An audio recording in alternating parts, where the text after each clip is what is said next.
Hello વિદ્યાર્થી મિત્રો, તો કેમ છો? તો ફાઇનલી તમારા આતુરતાનો અંત આવ્યો છે. વેટનરી એટલે કે BVSC and AH bachelor of veterinary science અને એનિમલ હસબન્ડરીનું ફાઇનલી મેરિટ લિસ્ટ જાહેર કરવામાં આવ્યું છે. તો મેરિટ લિસ્ટ માટેની કેટલીક સૂચનાઓ આપવામાં આવી છે, એ આપણે આગળ વાંચીએ છીએ. અહીંયા દરેક પ્રકારના મેરિટ લિસ્ટ આપવામાં આવ્યા છે. એકેડમિક યર 2024-25 માટે એક્સ આર્મી મેન, PWD એટલે કે વિકલાંગ વિદ્યાર્થીઓ માટે, general, EWS, SC, ST, SCBC અને છેલ્લે છે list of not eligible candidate. તો આપણે સૌથી પહેલાં એની જે સૂચના છે એ જોઈ લઈએ. પછી તમને મેરિટ કેવી રીતે જોવાનું, મેરિટ કેવી રીતે બને છે અને તમે કેમ એલિજિબલ નથી થયા એનો પણ આપણે માહિતી આપીએ. અને આની દરેક PDF મારા Telegram channel train your brain 27/9 તમને મળી જશે. એની યુઝર ID તમને ડિસ્ક્રિપ્શન બોક્સમાંથી પણ મળી જશે. તો ચલો આપણે એની સૂચના વાંચીએ અને આગળની માહિતી મેળવીએ. તો તમે વિડીયોમાં અંત સુધી જોડાયેલા રહો. તો અહીંયા હવે મેં એની PDF ડાઉનલોડ કરી દીધી છે. તો આપણે વાંચી લઈએ. કામધેનુ યુનિવર્સિટી દ્વારા અમારું ધ્યેય સર્વે જીવોનું કલ્યાણ. BVSC અને AH અભ્યાસક્રમમાં શૈક્ષણિક વર્ષ 2024-25 માટે પ્રવેશ માટેની કામચલાઉ મેરિટ લિસ્ટ અંગેની સૂચનાઓ છે, જે આપણે સૂચનાઓ વાંચી લઈએ. આથી તમામ ઉમેદવારને જણાવવામાં આવે છે કે કામધેનુ યુનિવર્સિટી દ્વારા ચલાવવામાં આવતા BVSC અને AH અભ્યાસક્રમોમાં શૈક્ષણિક વર્ષ 2024-25 માટે પ્રવેશ માટેની કામચલાઉ મેરિટ યાદી 3 સપ્ટેમ્બર 2024ના રોજ એટલે કે સાંજે 8-9 વાગે આવી હતી. યુનિવર્સિટીના એડમિશન પોર્ટલ પર પ્રસિદ્ધ કરવામાં આવેલ છે. તમામ ઉમેદવારોને પ્રસિદ્ધ કરવામાં આપણે સરખી રીતે સેટ કરી દઈએ. પહેલાં થોડું થઈ ગયું. આવેલ મેરિટ લિસ્ટ અંગે પોતાની વિગતો ચકાસવા જણાવવામાં આવે છે. જો કોઈ ઉમેદવારને મેરિટ લિસ્ટમાં વિસંગતતા જણાય તો આ જેનું ઈમેલ ID છે ugadmission@kaamdhenuuni.edu.in ઈમેલ પર જરૂરી આધાર પુરાવો તથા સંપૂર્ણ માહિતી સાથે તારીખ 5 સપ્ટેમ્બર 2024ના બપોરે 12 કલાક સુધીમાં અચૂક મોકલી આપવાના રહેશે. વધુમાં અન્ય બોર્ડ જેવા કે CBSE, NIOS, CISCE માંથી મેળવેલ વિદ્યાર્થીઓને 100માંથી તબદીલ કરી ગણતરી કરવામાં આવેલ છે, જેની ખાસ નોંધ લેવા વિનંતી.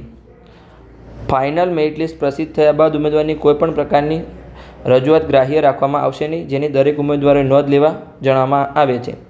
આગળ હવે આપણે જોઈએ તો BVSC અને AH અભ્યાસક્રમમાં પ્રવેશ માટે યોજાનાર રૂબરૂ કાઉન્સેલિંગ રાઉન્ડ અંગેની તારીખ ફાઇનલ મેરિટ લિસ્ટ પ્રસિદ્ધ થયા બાદ યુનિવર્સિટીના વેબસાઇટ પર મૂકવામાં આવશે. તો આથી પ્રવેશ સંબંધિત અદ્યતન માહિતી માટે યુનિવર્સિટીના વેબસાઇટ, જેની વેબસાઇટ છે એની મુલાકાત લેતા રહેવા તમામ ઉમેદવાર વાલીને વિનંતી. જો તમને વેબસાઇટની માહિતી ના હોય તો તમે આ ચેનલને સબસ્ક્રાઈબ કરી શકો છો અને આ ચેનલમાં તમને એડમિશનની દરેક માહિતી મળશે. જે ગાંધીનગર, સ્થળ ગાંધીનગર, તારીખ 9 સપ્ટેમ્બર 2024 સ્કૂલ સચિવ દ્વારા આ PDF જાહેર કરવામાં આવી છે. હવે આપણે મેરિટ લિસ્ટ કેવી રીતે બનાવવામાં આવ્યું છે, શું મેરિટ લિસ્ટમાં જોવાનું છે એ તમને બતાવું છું. તો તમે વિડીયોમાં અંત સુધી જોડાયેલા રહો. અહીંયા મેં જનરલ મેરિટ લિસ્ટની PDF ડાઉનલોડ કરીને હું તમને સમજાવું છું દરેક, તો તમે ધ્યાનથી જોજો. કામધેનુ યુનિવર્સિટી, જેનો faculty name veterinary and animal husbandry, program name, merit list જાહેર કરવામાં આવ્યું છે, એકેડમિક યર અને તમારું જે બોર્ડ છે એનું મેરિટ લિસ્ટ. આમાં સૌથી પહેલાં તમારો અહીંયા જનરલ રેન્ક હશે એ તમારે જોવાનો છે. પછી તમે કોઈપણ કેટેગરીમાં આવતા હશો, EWS, SCBC એ કેટેગરી રેન્ક હશે. તમારું નામ હશે, પછી સ્ટુડન્ટનું તમારો એપ્લિકેશન નંબર હશે, તમારી એપ્લિકેશન કેટેગરી છે, તમારું બોર્ડ હશે, ગુજરાત બોર્ડ હશે તો GSHCB લખેલું હશે. પછી તમારા ફિઝિક્સ, કેમેસ્ટ્રી, ઇંગ્લિશ અને બાયોલોજીના માર્ક્સ હશે. પછી તમારા ગુજકેટના માર્ક્સ હશે. ગુજકેટના આધારે તમારું મેરિટ બનાવવામાં આવશે અને પછી ફાઇનલ મેરિટ હશે.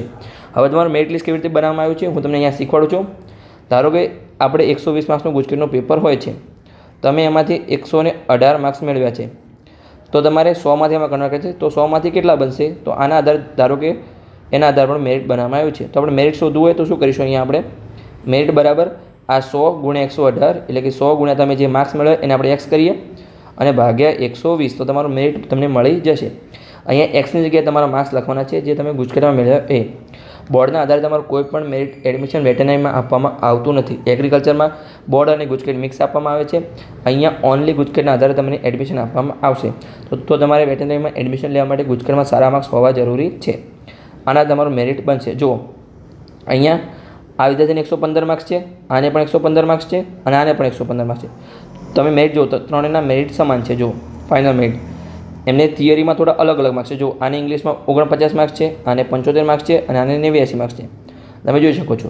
એટલે ગુજકેટના આધારે તમારું મેરિટ બનાવવામાં આવ્યું છે.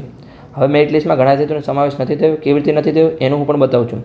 અને આની પીડીએફ તમને ક્યાં મળે છે? તો આની પીડીએફ મારું ટેલિગ્રામ ચેનલ છે ટ્રેન યોર બ્રેન 27/9 તમને મળી જશે. તો ત્યાંથી તમે મેળવી શકો છો દરેક પીડીએફ.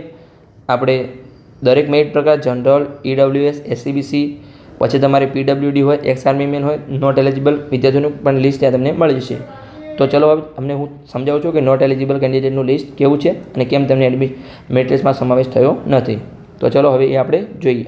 અહીંયા હવે આપણે નોટ એલિજિબલ કેન્ડિડેટનું લિસ્ટ જોઈશું, એટલે કે જેનો મેરિટ લિસ્ટમાં સમાવેશ થયો નથી તેવા વિદ્યાર્થીઓનું કારણ સાથે. તમારો અહીંયા એપ્લિકેશન નંબર છે જેનો સમાવેશ નહીં થયો, એનું બોર્ડ હશે, વિદ્યાર્થીઓનું નામ હશે, સ્ટેટસ એટલે કે નોટ એલિજિબલ. કેમ? તો કે તેઓ જે ફૂલફિલ માર્ક્સ છે મિનિમમ માર્ક્સ ક્રાઇટેરિયા પૂર્ણ કરતા નથી. હવે કેવી રીતે? તો ધારો કે તમારા, જો તમને અહીંયા સાઈડમાં સમજાવું છું, તમારે ફિઝિક્સ, કેમેસ્ટ્રી, બાયોલોજી અને ઇંગ્લિશ, તો ટોટલ કેટલા થયા? તમારે 100 માર્ક્સના પેપર છે થિયરીના, તો ટોટલ 400 માર્ક્સ થયા. તો તમારે જનરલ કેટેગરીમાં એના 50% એટલે કે 200 માર્ક્સ 50% તમારે લાવવાના રહેશે.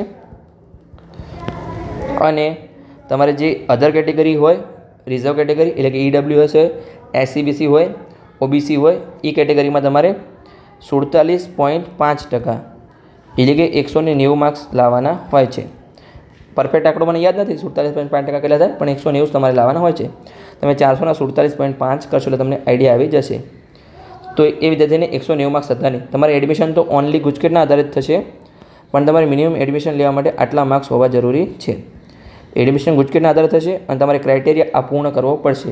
ઓપન કેટેગરીમાંથી ફિઝિક્સ, કેમેસ્ટ્રી, બાયોલોજી, ઇંગ્લિશના 400માંથી 200 માર્ક્સ અને રિઝર્વ કેટેગરીમાં 190 માર્ક્સ તે હોઈ શકે છે. પછી જુઓ આગળ જઈને આપણે રીઝન જોઈએ તો કે ડુપ્લિકેટ એડમિશન ફોર્મ એમને ભર્યું હતું તો એનું છે. પછી જો ડોક્યુમેન્ટ સબમિટ નતા કર્યા બધા, તો એનું પણ રીઝન આપવામાં આવ્યું છે. તમારે જે પણ રીઝન છે એ તમને આપવામાં આવશે. પછી આગળ આપણે જોઈએ કોઈ અલગ રીઝન હોય તો આપણે જોઈએ છીએ. જો બધા સેમ જ છે કે ક્રાઇટેરિયા સબમિટ કરતા નથી, ડુપ્લિકેટ એડમિશન ફોર્મ ભર્યું છે. પછી જો ડોમિસાઇલ સર્ટિફિકેટ તમે ના સબમિટ કર્યું તો એનું પણ હશે રીઝન. અને અહીંયા તમે જોઈ શકો છો ટોટલ 88 વિદ્યાર્થીઓ છે આમાં. તમારું નામમાં તમે જોઈ શકો છો, જો હોય તો તમે આની પીડીએફ. જો ફિઝિકલી અનફિટ છે એનું પણ રીઝન આપવામાં આવ્યું છે, તમે જોઈ શકો છો.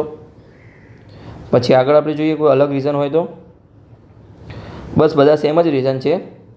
તો બસ આટલા 88 વિદ્યાર્થીઓ છે ટોટલ. જો candidate does not want take admission લઈ શકશે નહીં, રીઝન હશે. પછી ટોટલ 88 વિદ્યાર્થીઓ છે. આમાં તમારું નામ હોય તો તમે જોઈ શકો છો. અને આવી જ માહિતી માટે તમે ચેનલ સબસ્ક્રાઈબ કરી શકો છો. આપણે દરેક એડમિશનની માહિતી આપીશું દરેક કોર્સ માટે. તો ચલો મળીને નવા કોઈ વિડીયોમાં નવી ઇન્ફોર્મેટિવ માહિતી સાથે.